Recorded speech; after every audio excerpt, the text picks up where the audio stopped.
Good morning, ladies and gentlemen. Sir, hope you're having a fantastic day. Happy Thanksgiving to all you guys. So today what we're going to be doing is we are lifting this here Silverado, 8 inches. Stay tuned.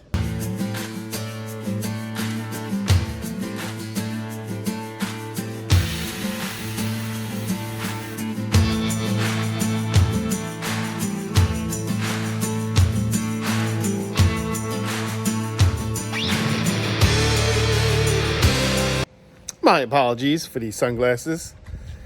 So before I begin, I'd like to go over a few things with you guys. It can become extremely overwhelming when you see the amount of parts I have laid out next to me. Don't panic, one step at a time. So this here's the kit. There's a lot of parts that go into this kit. It had to come truck freight. This is a SUPERLIFT 8-inch kit.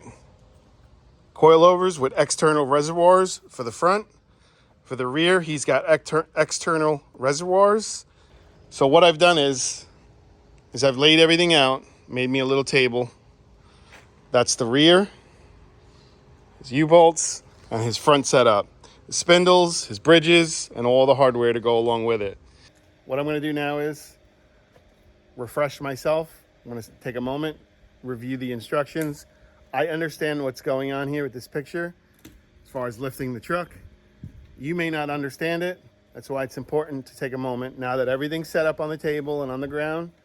Review them, stare at them, touch them, spin them around, whatever it takes so you become familiarized with the part that you're looking at.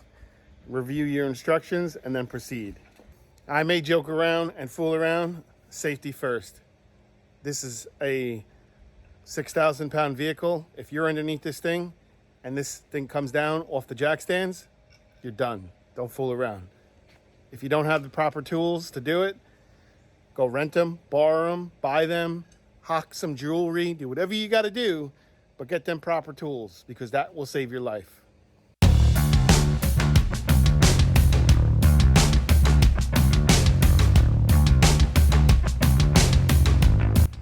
Okay, now we got it on our jack stands. Now is a great time to inspect our brakes.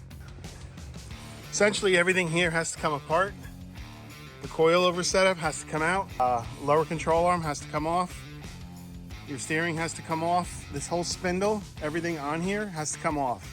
So your pads and your rotors were worn down. Great time to change them.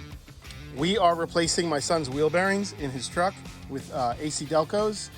His truck has 135,000 miles and I'm almost guaranteed they've never been changed. So now is a great time since everything's coming apart to replace them.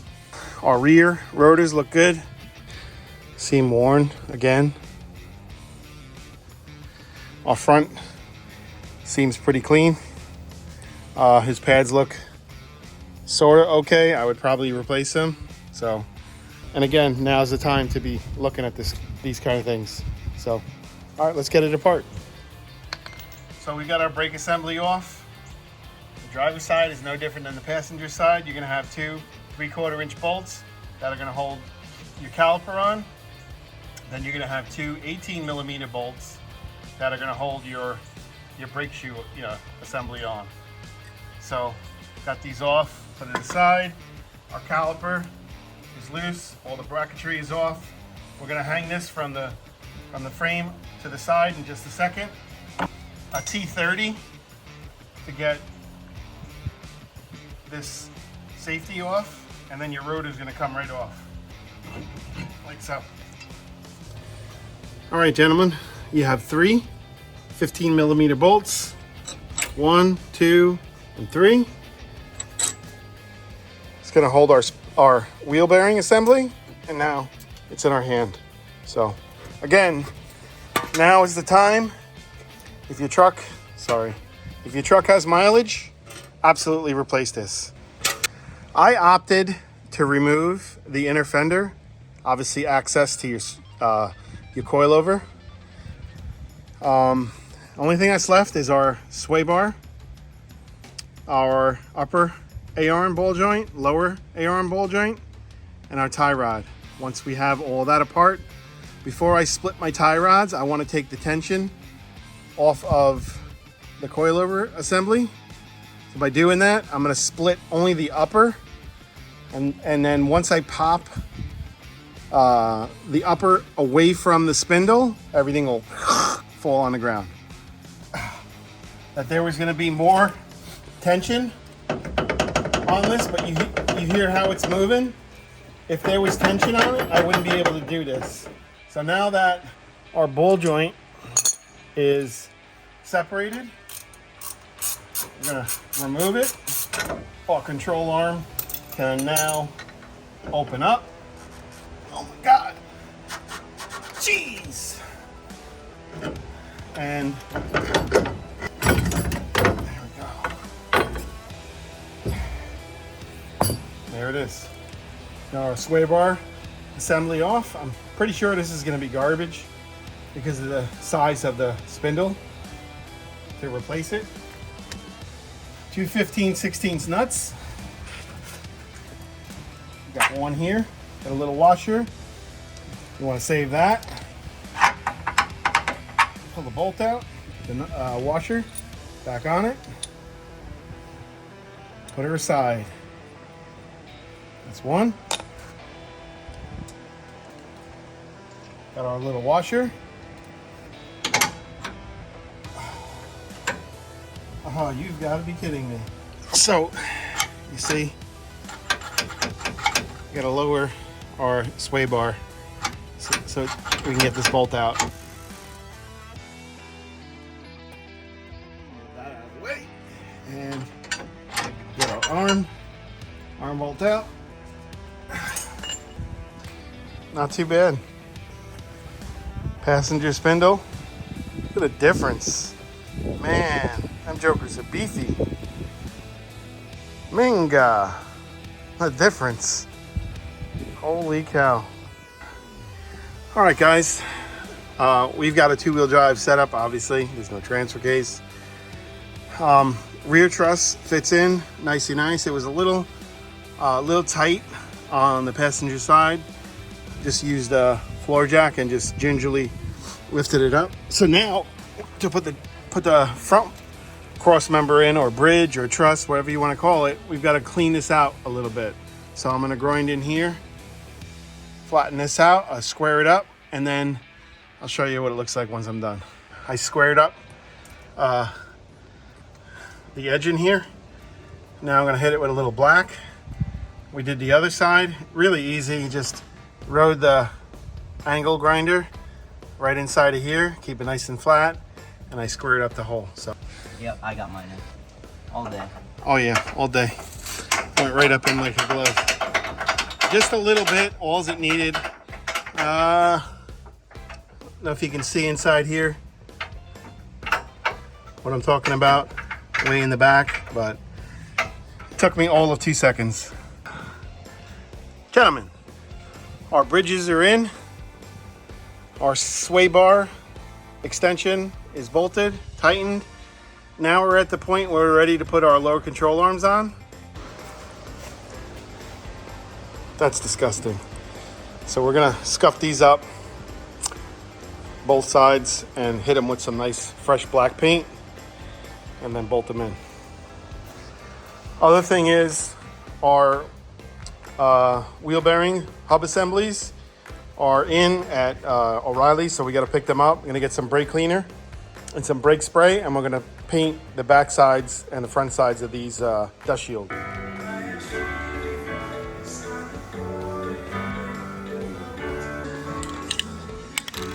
Rattle can special, baby. I'm gonna show you a little trick. How nice that came out. Like brand new. Probably took us 20 minutes. Great little trick. Get you some MAP gas. What you're gonna do is you're gonna heat up your part, whatever you want to paint.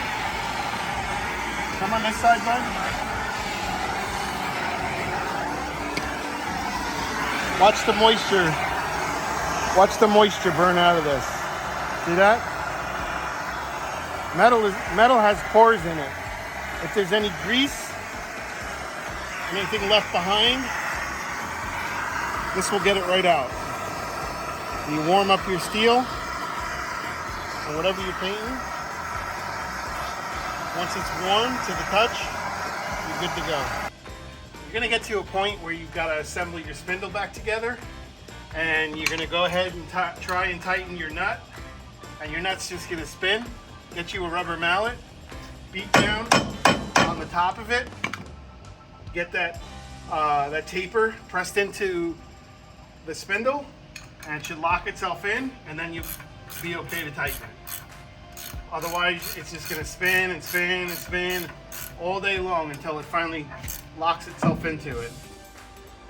So now we're at the part where we need to get our spindle mounted.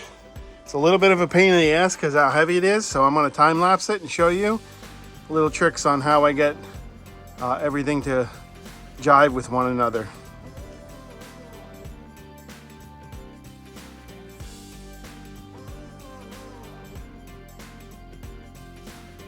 These are the stock wheels. We're waiting on his aftermarket ones. No good. You will not be able to drive it, move it. Tie rods are hitting the wheels, so just keep that in mind. One little hiccup I forgot to mention. The kit comes with a 16 millimeter tap. You're gonna need to chase some new threads. I'm gonna pull it off and show you. There isn't enough threads on the tie rod, the inner tie rod, so you have to cut new threads, and this comes in the kit, so it's not really a big deal. This is all new from here up. You also have to cut off 1.25 inches on the end of that, so it's going to take a little bit of time, but you got to do it, otherwise you won't get a proper wheel alignment. So these are the parts that are left over from the front end. These are for the axles, axle extenders, your transfer case, some kind of mounts or something, I don't know, because I don't have four-wheel drive, and then a shield, like a protector, and all the hardware to go along with it. Man, she looks really good. Looks really good. Keep going.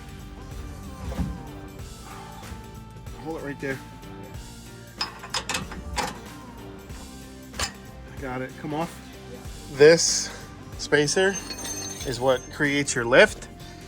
You're gonna remove your factory U-bolts, your factory lift block, and then you're gonna install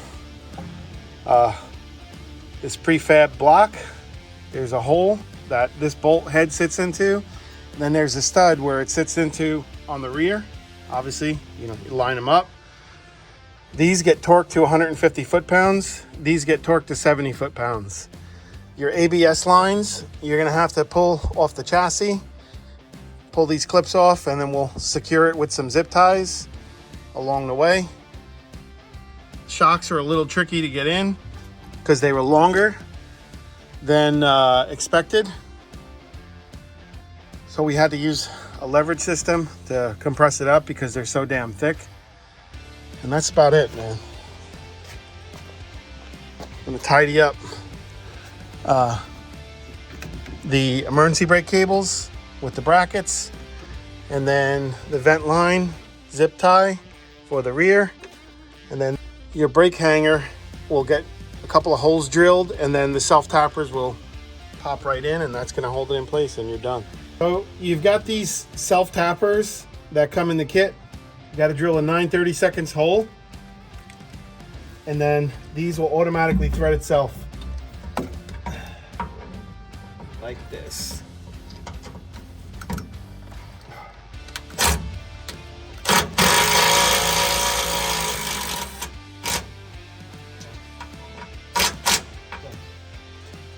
And now we're just going to secure our ABS lines, make it nicey nice. I don't know, maybe to the shock or something. Up to the bracket here, we'll put one. I'll take these off, and then that's it. Disconnect the e-brake, reroute it from under to over. Put a couple zip ties in it. Zip tied the ABS lines. This is the driver's side. Passenger side, I gotta put a little zip tie here. Put a zip tie on the bump stop. That's it, man. She's done. Overall, it wasn't that big of a pain in the ass to do. It's gonna take some time. Absolutely plan on spending 12 hours if you're by yourself. But it really wasn't that bad. Just time. Oh my God.